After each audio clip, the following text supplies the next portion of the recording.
Hello everyone, আসসালামু আলাইকুম। শরীরে প্রচুর জ্বর, যার কারণে রান্নাও করিনি, খেতেও পারিনি।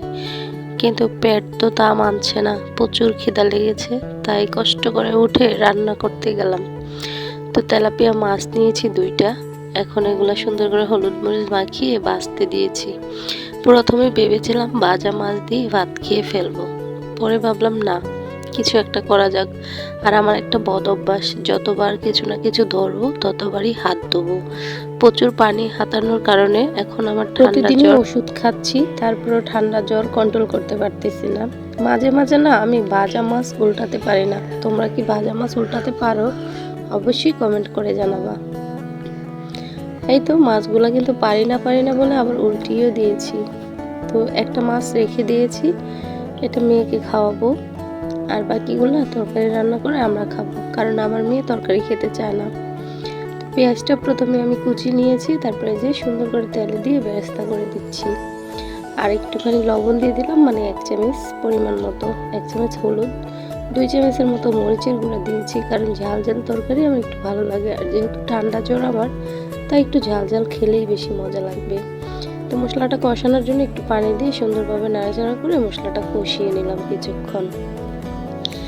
2টা টমেটো কেটে দিয়েছি।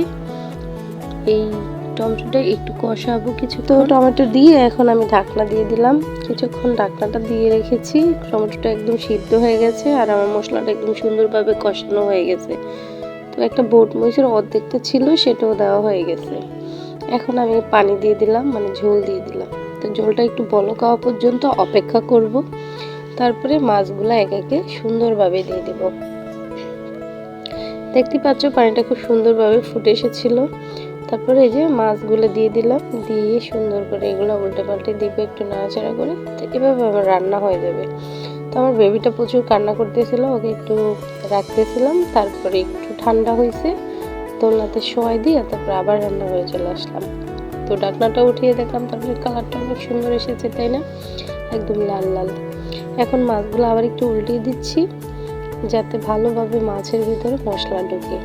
তো আমার প্রায় রান্নাটা হয়েই গেছে। এখন ধনিয়া পাতা দেওয়ার পালা। আর এই শীতের সিজনে ধনিয়া পাতা দিলে খেতে ভীষণ ভালো লাগে। তো ধনিয়া পাতা দিয়ে সুন্দর করে এটা একটু ঢেকে দেবো, যাতে ধনিয়া পাতার স্মেলটা পুরো মাছের ভিতরে ঢুকে যায়।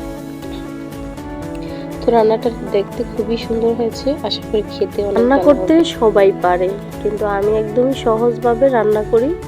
তো তাই তোমাদের সাথে একটু শেয়ার করি, ভালো লাগে। তো এই তো আমার রান্না কিন্তু প্রায় হয়ে গেছে। তো যারা যারা আমার ভিডিওটা দেখতেছো অবশ্যই লাইক কমেন্ট শেয়ার করে দেবা। আর সবাই বেশি বেশি করে আমার জন্য, আমার পরিবারের জন্য দোয়া করবা। আর কি বলবো, কিছু বলার নাই। সবাই ভালো থাকবা, আমাদের জন্য দোয়া করবা, আমিও তোমাদের জন্য দোয়া করি। আল্লাহ হাফেজ, বাই বাই, টাটা। সবাইকে love you all, thank you so much.